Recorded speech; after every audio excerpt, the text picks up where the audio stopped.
안녕하세요. 역사와 교양 잡박다식 채널입니다. 오늘은 바스코 다가마의 해상 항로의 척, 중국이 서쪽으로 가지 않은 까닭은이라는 제목의 영상 보내드리겠습니다. 구독과 좋아요 부탁드립니다. 감사합니다. 근대 세계사에서 가장 중요한 현상은 무엇이었을까요? 사람마다 다르겠지만 가장 유력한 후보는 유럽의 세계 팽창일 것입니다. 중국, 일본, 한국이 배를 타고 서쪽으로 항해하여 유럽을 발견했다든지, 아메리칸 인디안들이 유럽을 정복하고 유럽인들을 대량 살상했다든지, 혹은 아프리카인들이 유럽의 흰둥이들을 잡아다가 노예로 팔아먹은 일은 일어나지 않았습니다. 역사는 유럽 세력과 그 아류인 미국이 전 세계로 뻗어나가서 군사, 정치, 경제, 문화적으로 온 지구를 지배하는 것이 15세기, 16세기 이후 세계사입니다. 도대체 어떻게 이런 일이 일어나게 된 것일까요? 유럽인은 원래 그렇게 강한 힘을 가졌던 것일까요?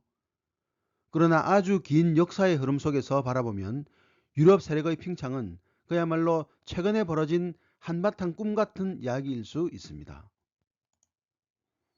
중세에만 해도 서구는 압박받는 불쌍한 소수민족에 가까웠습니다. 그것은 이슬람 세력을 예로 들어보아도 충분합니다.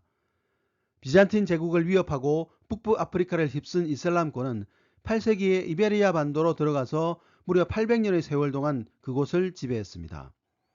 죽을 고비를 넘긴 유럽이 처음으로 가까운 바깥에 힘을 써본 것은 12에서 13세기 십자군 원정이었습니다. 이후 약간의 자신감을 가지고 먼 곳까지 눈을 돌리기 시작한 것이 15세기 이후의 아프리카 해안 탐사나 아시아 여행이라 할 것입니다.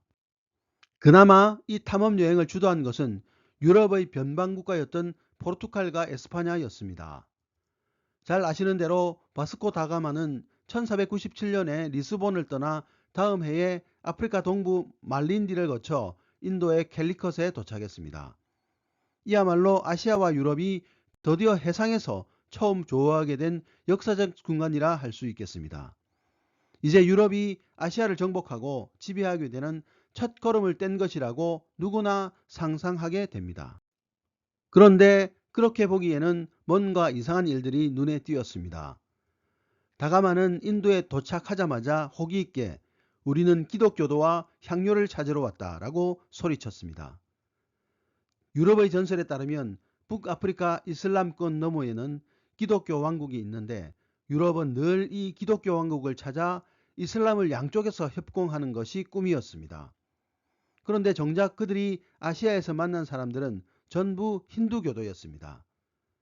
더욱 기대에 어긋난 것은 향료를 사기 위해 가지고 간 직물을 비롯한 상품들을 내놓았다가 원주민들로부터 비웃음을 산 것입니다. 인도의 한 제후는 그런 조잡한 물건 가지고는 안 되겠으니 다음에 올 때는 차라리 금을 가지고 오라고 충고까지 했습니다. 더욱 놀라운 일은 약 50년 전에 당신들과 같이 흰 피부를 가진 사람들이 이미 왔었다는 이야기를 들은 것입니다. 그것은 명나라의 환관 정화가 이끄는 대함대의 항해를 가리키는 것이었습니다. 1405년부터 1433년 사이에 명나라 황제는 모두 7차례 원정대를 보내었습니다. 우선 그 규모가 엄청나서 하나의 선단은 300척의 배와 2만 8천 명의 선원으로 구성되어 있었습니다. 당시 유럽의 웬만한 도시 인구가 2만에서 3만 명이었던 것을 고려하여 요즘 규모로 환산하면 40만에서 50만 명의 선원이 움직인 것입니다. 바스코 다가마 선단의 선원수가 180명이 안 됐다는 점을 비교해보면 그야말로 고래와 꽁치 정도의 차이인 셈입니다. 정화의 선단이 어디까지 갔는가 하는 것은 밝혀지지 않았습니다. 그러나 아프리카 동부 해안을 순항한 것은 분명하고 일설에 의하면 희망봉 근처까지 간 것으로 되어 있습니다. 무엇보다도 정화의 항해는 비교적 평화적이었습니다. 가장 대표적 충돌 사건은 실론섬의 어느 국왕이 시비를 걸어와서 소규모 전쟁을 한 것이 전부였습니다.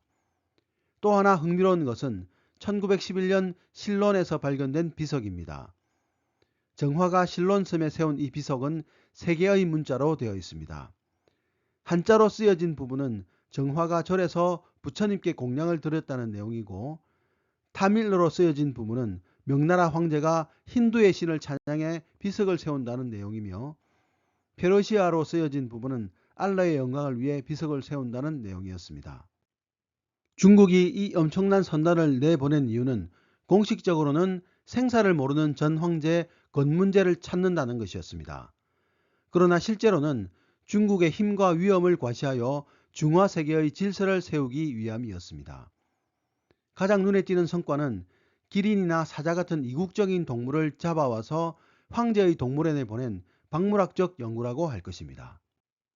그렇게 인도양을 순항하고 중국이 내린 결론은 해외의 오랑캐 문명은 중화에 필요치 않다는 것이었습니다.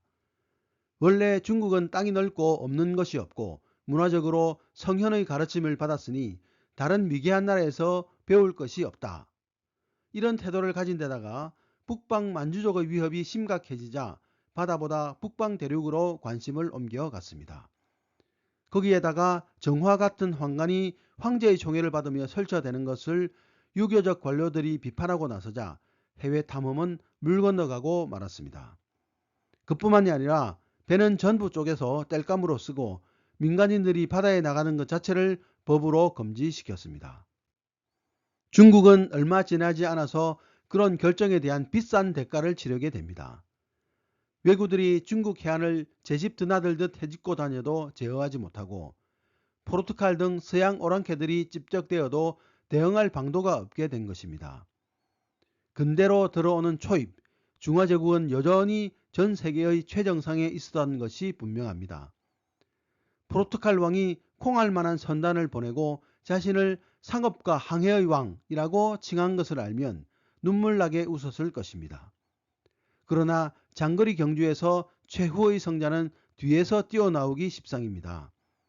그때 포르투갈 뒤에는 네덜란드, 영국, 프랑스 같이 훨씬 더 지독한 종자들이 줄줄이 기다리고 있다는 것을 황제께서는 알 리가 없었던 것입니다.